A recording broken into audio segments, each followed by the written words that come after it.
Hi, this is Coach Hags. I would like to talk to you today about grip.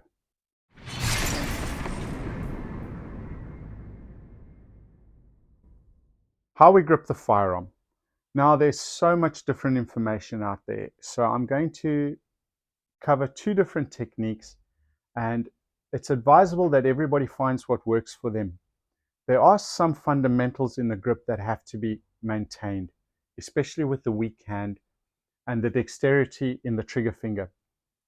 How I like to explain this to my students is that the strong hand is for manipulating the trigger. The weak hand is for gripping the gun. Again, there's lots of videos out there from really good shooters who talk about 60-40. In other words, 60% of the strength comes from the weak hand, 40% comes from the strong hand. I'm not going to assign any specific values to how much you should grip with each hand because it's a very difficult thing to do in reality. But what I will say is this: you want to be gripping harder with your weak hand than you do with your strong hand. And again, the only reason we want to do that is so that we can maintain the dexterity in our trigger finger, so we can manipulate the trigger smoothly and without disturbing the sights. So it's a bit of trial and error. We start at the beginning of what the grip is. With the strong hand, we draw the gun from the holster. We want to get as high into that beaver tail. This is the beaver tail of the firearm as possible. That beaver tail should displace the meat in our hand, and there should be no gaps in that area there. The higher you are with the strong hand, the closer you are to the bore axis of the barrel, and this mitigates the muzzle rise substantially.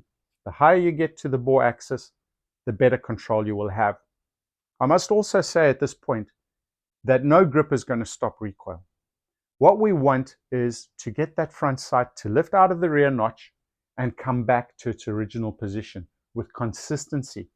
A good grip is a grip that allows the firearm to recoil and come back to its original point of aim. This means that subsequent shots can be performed quicker and they go to the right place, assuming you're manipulating the trigger correctly. We'll talk about trigger control in another video. So, first part of the grip is getting that strong hand as high as possible into the beaver grip and getting a firm but not too strong grip on the gun, because we want to maintain the dexterity in our trigger finger. This is where most of the gripping pressure comes from, because we're not using this hand to fire the gun, we're using it to hold the gun. So once we've got that first part of the grip completed, we notice that on this side of the gun we have a big gap. Now, once we've indexed under the trigger guard to complete our draw, which I've talked about in another video, we want to index that hand, rotate it so we can get the meaty part of the weak hand into that panel of the grip that's available that needs to be filled.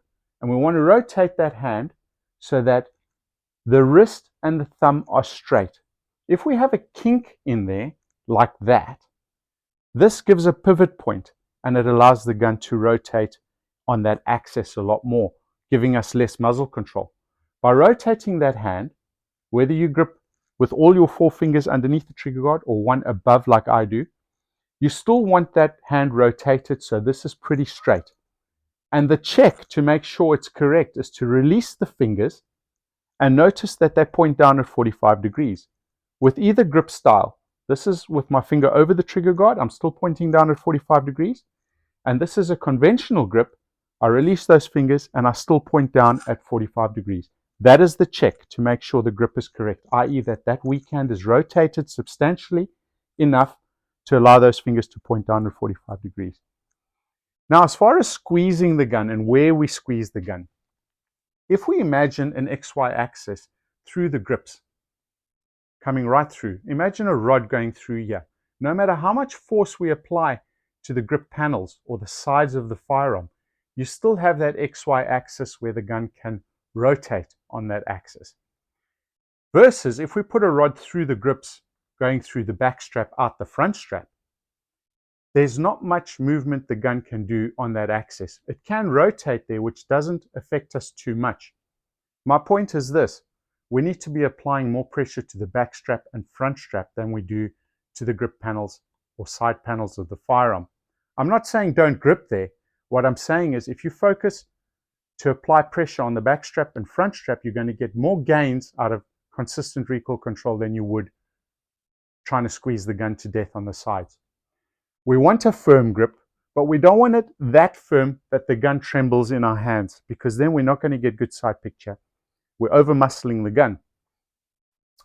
It's difficult to put a value to how much grip pressure we're using, because one person might have a 20 kilo grip pressure at maximum, and 20 kilos for another person might just be half their grip strength.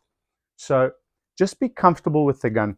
Hold the gun as hard as you would hold a large hammer to drive a nail into a block of wood, and maintain that extra grip strength and pressure in the weak hand so that you can have a free trigger finger to be able to manipulate the trigger.